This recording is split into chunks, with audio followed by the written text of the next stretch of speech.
Tema de hoje, coisas que para trás ficam. Até eu vou só comentar sobre a música. A música falava sobre tudo se faz novo. E é sobre isso.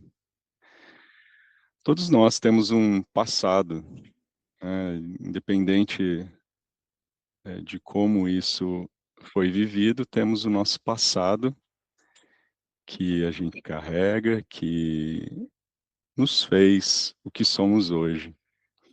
E algumas pessoas carregam lembranças felizes, outras carregam dores, erros, decepções, culpas ou arrependimentos. Muitas vezes, sem perceber, a gente continua vivendo presos ao que aconteceu ontem. O apóstolo Paulo, quem proferiu isso, também tinha um passado difícil. Antes de seguir Jesus, ele perseguiu os cristãos, cometeu os erros, mas depois de encontrar Cristo, ele entendeu que a vida não precisava ser definida pelo passado dele. E aí por isso que ele declarou, né? Esquecendo-me das coisas que para trás ficam, prossigo para o alvo. E o que a gente precisa deixar para trás para continuar crescendo espiritualmente? Então, muitas vezes estamos presos por correntes invisíveis, mas por sentimentos que carregamos dentro de nós. Quais sentimentos esses, né? Difícil a gente, às vezes, parar para pensar, imaginar o que é que pode estar me segurando a isso. Ou muitas vezes isso é muito claro para a gente, né? O que causou a dor, ou o que foi, né? Então, culpa pelo que fizemos, mágoa por algo que fizeram conosco, medo de errar novamente, vergonha de decisões passadas.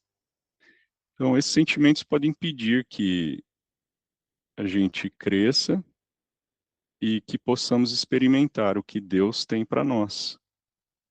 Que a gente fica ali preso. Paulo reconheceu que ainda estava no processo de aprendizado. Ou seja, nós estamos como? Assim como Paulo. A gente não pode ser duro com nós mesmos. A gente não pode forçar com que a gente permaneça preso ao que foi feito. E é onde Paulo toma a decisão, não permitir que o passado controlasse seu futuro. Então, uma pergunta inicial de reflexão seria: existe algo do meu passado que ainda está dirigindo minhas decisões hoje? Quando Paulo falava em esquecer, que essa é a questão, né? Ele não estava dizendo para fingirmos que nada aconteceu. Não é essa a ideia. Porque todos nós temos memórias e experiências que fazem parte da nossa história. São as partes essenciais do que somos hoje. Então não dá para apagar aquilo. Não tem como eu simplesmente falar, eu não quero mais isso. Agora, o verdadeiro significado é não permitir que essas lembranças governem a nossa vida, né? Então podemos lembrar sem viver presos. Podemos aprender que com os erros sem carregar condenação. Podemos olhar para cicatrizes e enxergar não apenas feridas, mas também a cura que Deus realizou.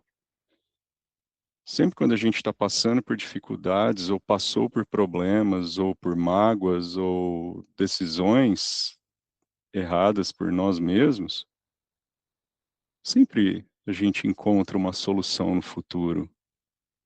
Seja perdoar o que foi feito, pedir perdão, né? Então, Deus não nos define pelos nossos piores momentos. Ele nos vê como os filhos em crescimento, capazes de recomeçar. Todos nós temos a chance. Nunca é tarde.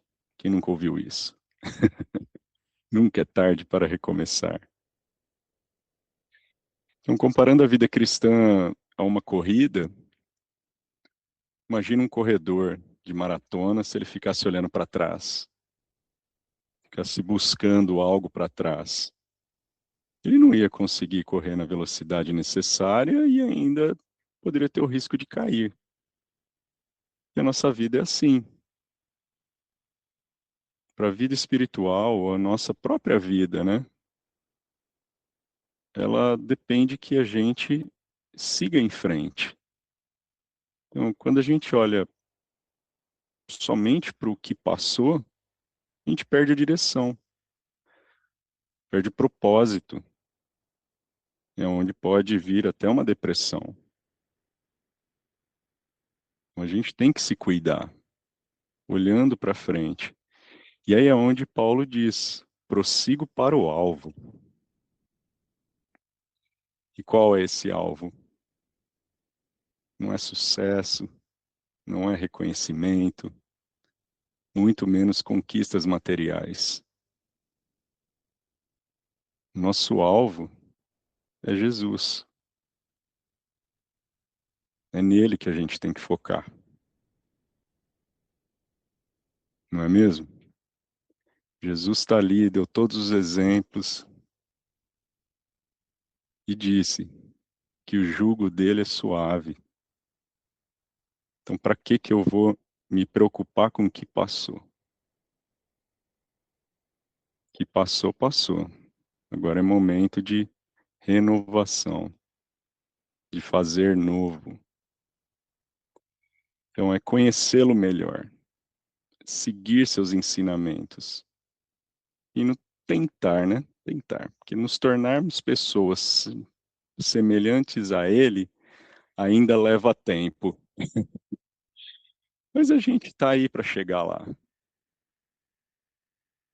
E o que eu quero dizer é que quando Cristo ocupa o centro da nossa vida, o passado perde força. E a gente está focado nele. A gente quer saber o melhor, de como fazer o melhor, de como agradar melhor, como entender os nossos erros, como cometer menos erros. Mas isso não tira o, o modo de que iremos cometer erros. Na própria oração que ele deixou para a gente pede para livrarmos dos maus. Agora, qual mal é esse? É o mal que nós mesmos buscamos. O mal que está dentro de nós. Então, a gente tem que, sim, se levar a ele. E na Bíblia, por exemplo, há, vários, há várias situações de renovação, né? Então, Pedro negou Jesus, mas foi redimido. Davi caiu, mas encontrou perdão. E Paulo perseguiu a igreja, mas no fim se transformou um dos maiores apóstolos de transformação que a gente pode ter. Que ele sim é um exemplo muito bom para a gente enxergar que vamos cometer erros, mas a gente pode seguir firme na direção certa. Então essa história mostra que a graça de Deus é muito maior do que qualquer erro. Está muito além disso. Então, talvez não possamos mudar o passado, mas a partir de hoje a gente pode decidir o que faremos com o nosso futuro. Então, a partir desse presente momento, eu decido que Cristo é onde eu devo me basear para seguir a minha vida em frente. Porque Deus continua nos chamando para avançar. Ele nunca nos deixou para trás. Nós nunca fomos abandonados por Ele. É sempre ao contrário. Nós é que nos distanciamos. justamente porque a gente não aguenta os próprios erros que nós mesmos cometemos. E aí a gente tem que colocar a culpa em alguém. E aí vem a história de por que será que Deus faz isso comigo?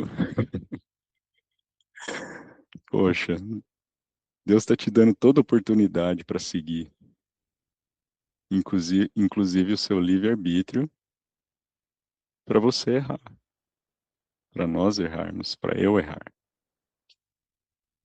Mas a gente tem que decidir que uma hora basta. Então, o que eu preciso deixar para trás para me aproximar mais de Cristo? Uma culpa já perdoada, uma mágoa antiga, medo que paralisa, hábitos que impedem o crescimento, talvez até a zona de conforto que nos acomoda. Cada pessoa tem a sua própria resposta, assim como eu tenho a minha e venho buscando a todo tempo me livrar dos erros cometidos. Mas eu não vou me livrar deles. Por isso que o convite de Deus é que, mesmo com tudo isso, todos nós temos que seguir em frente. E aí a gente volta para Paulo e ele não disse, eu já cheguei, eu já estou lá. Nessa carta para os Filipenses, ele diz, eu prossigo. Justamente porque ele sabe que ainda a caminhada é longa. Então, se Paulo, fazendo tudo o que fez, ainda sabe que ele precisa prosseguir, por que que a gente tem que ficar preso ao passado? Fazendo tudo o que ele fez de benfeitorias. E ele ainda continua dizendo, eu prossigo. Então, essa é a fé que a gente precisa ter em Cristo. Prosseguir. Então, coisas que para trás ficam, deixando tudo para trás, da forma que a gente não deixe de ser o que somos, mas que a gente possa fazer melhor daqui para frente. Porque a vida do cristão não é sobre perfeição, é sobre continuar caminhando, é sobre o que nos tornamos nessa curta caminhada, neste momento em que estamos vivendo. O passado faz parte da história, mas não precisa determinar nosso futuro. Então, quando colocamos os olhos em Cristo, encontramos força para que possamos deixar tudo aquilo para trás que nos prende e avançar em direção a Deus, seguindo o caminho que Ele nos deixou, que Cristo deixou para a gente. Então, o passado fica para trás, Cristo está à nossa frente, e com ele podemos conseguir continuar avançando. Então, para finalizar a conversa de hoje, eu deixo um questionamento para todos nós, para os próximos dias. Se hoje Jesus pedisse que você deixasse uma coisa para trás para segui-lo mais de perto, o que seria?